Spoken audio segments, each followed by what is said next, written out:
কি হচ্ছে এগুলা? সব 72 কাতা। আল্লাহ কোরআন শরীফ সূরা নাযিল করেছে, তোমরা মাপজোকে কম বাড়া করিও না, ওয়ালা তুকসিরুল মিজান। খালি 72 যাবে 72। 14 বার হজ করবি, কিন্তু গরিবের সম্পত্তি দখল করছে। হজের ঠেলায় ওই পাগল হয়ে গেছে, কিয়ামত যা করবে, আল্লাহ তাড়াতাড়ি বেহেশতের দুয়ার দেখে দাও। তুই কোনটি যাবো জান্নাত? পাগল, তুই যে হজ করছু 22 বার, ওইলো হজ একটা তোর আমলনামাত নাই। যার যার ভেউ গোপনে দলি করে লিচুর মোট ওরকে কাট চলে গেল। এই কথা কন না কা? যা বাদ তোর যা। এই কথা কন না কা? আমি সরকারকে বলি, এই যে একটা আমার সাথে যারা লেখাপড়া শিখেছে, তারা প্রাইমারি চাকরি ঢুকিছে, তারা বেতন পাচ্ছে এখন সিনিয়র শিক্ষক 45,000 টাকা প্রাইমারি মাস্টার। আমি বলি যে সরকার যদি এই সময় প্রাইমারি যদি মাস্টার আরো নিয়োগ দিত, এক মাস্টারও 45,000 না দিয়ে 3 জন মাস্টার নিয়োগ দিত, 10 দিন করে চাকরি করবি, 15,000 দেবো। 15,000 টাকা একটা গরিব মানুষ পাইলে ওর দিন যাবে না? তাহলে 3 মাস্টারের টাকা একজনের দিচ্ছে, ওর অত্যাচারে দেশত থাকা যাচ্ছে, মরা মানুষ তুলে হজ করবে। কথা কোন টাকা? এত টাকা দেওয়ার মন পাচ্ছে না, তাও করছে আরো বেতন বাড়াও। হরতালটাকে মিছিল করে, মানববন্ধন করে, দাও বেতন দাও। সরকারি অফিসাররা 32 বছর চাকরি করে, 1 কোটি টাকা, 50 লক্ষ টাকা, 80 লক্ষ টাকা গ্র্যাচুইটি পেনশন পাচ্ছে। ওদের বয়স বাড়ে, বেতন বাড়ে। কি ওরকে বয়স বাড়ে, বেতন বাড়ে, আর মসজিদের ইমামের বয়স বাড়ে, বেতন কমে। কয় হুজুর আপনার দাঁত পড়ে গেছে, কথা বোঝা যায় না, আর জানা আসেন না।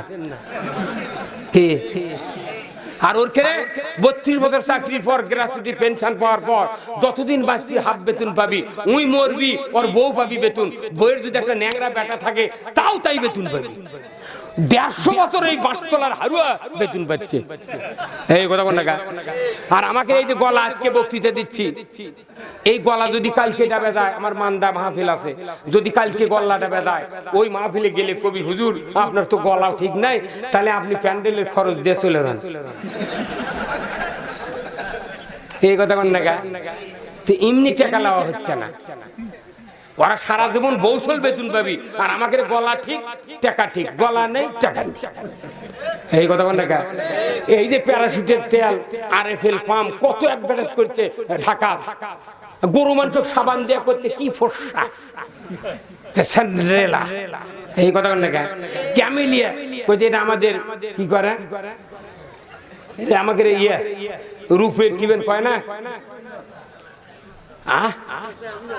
কি রূপচর্চা। ওরা খেলে একবার পোস্টারিং, একবার ভিডিও করে ছেড়ে দিয়েছে, যতদিন অ্যাডভার্টাইজ হবে ওরা বেতন পাবি। আমরাও ওই বক্তৃতা করতেছি, যতদিন একজন মানুষ এই বক্তৃতা মানবে, ততদিন আমি কবর শুয়ে থেকে সওয়াব পাবো। ওরা করতেছে মিডিয়ার ব্যবসা, আমরা করতেছি কোরআনের ব্যবসা। ঠিক কিনা? আপনারা যারা আমার কথা শুনছেন, যদি আপনি কাল থেকে কোরআনের উপর কায়েম হতে পারেন, কিয়ামত পর্যন্ত আপনারা বললাম সওয়াব। আজকে দেশে কত বৈষম্য, কেউ ভাত পাচ্ছে না, কেউ টাকার উপর রাস্তা বাঁধিচ্ছে। চাউলের খানার মধ্যে টাকা, বালতির খোলর টাকা, টাকা টাকা। কি শেষ পর্যন্ত টাকা সারে কেন্দ্রি ফেলে দিতে, কয়েকদিন পেপারে নাকি খবর আসলে খারাপ, ও গুনবেন ফেলে টাকা ফেলতে পাগল। 2 টাকা রোজ মানুষ পাচ্ছে না, আমি ফেলে দিতে হয়ে গেছে, আর 2 টাকা ওর হবে। কি কথা কন টাকা? এগুলো আমরা জানি শুনি, কই না, কেন ভয়ে কই না, ভয় তো। কি কথা ঠিক কিনা? আসল কথা কইলি চাচা নৌকার থেকে নাম। কি কথা কন টাকা? তাহলে এইগুলি অন্যায় দুর্নীতি হচ্ছে কি হচ্ছে না?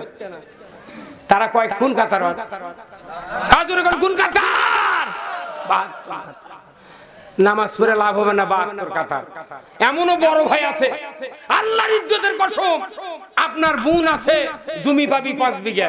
ওই বোন যদি একদিন বলেছে বড় ভাইকে, ভাই আমার খুব কষ্ট হচ্ছে সোলপুল নিয়ে, তোমার কাছে 5 বিঘা জমি রেখে গেছে আব্বা, আমার আপাতত 2 বিঘা জমি ছেড়ে দাও, আর হিসাব করে আমি ভাই হিসাবে, বোন হিসাবে তোমাকে কিছু দিয়ে দেবো, ভাসতে করো। তুমি আর আপাতত 2 বিঘা দাও ভাই, তার দিন যাচ্ছে না, খুব কষ্টে আছি। যেদিন কথা বোন ওই বড় ভাইও, ওই সেই দিন থেকে বোনের বাড়ি তার যায় না।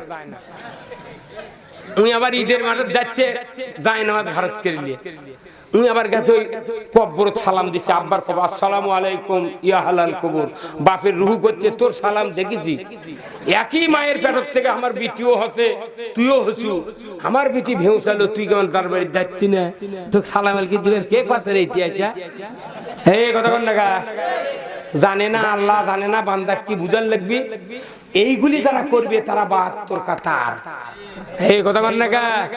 এইভাবে যদি বাঁচতে বাঁচতে কিয়ামতের দিন মানুষ আল্লাহ বাঁচা শুরু করে, হিসাব দিয়ে জান্নাতে যাওয়া যাবে না।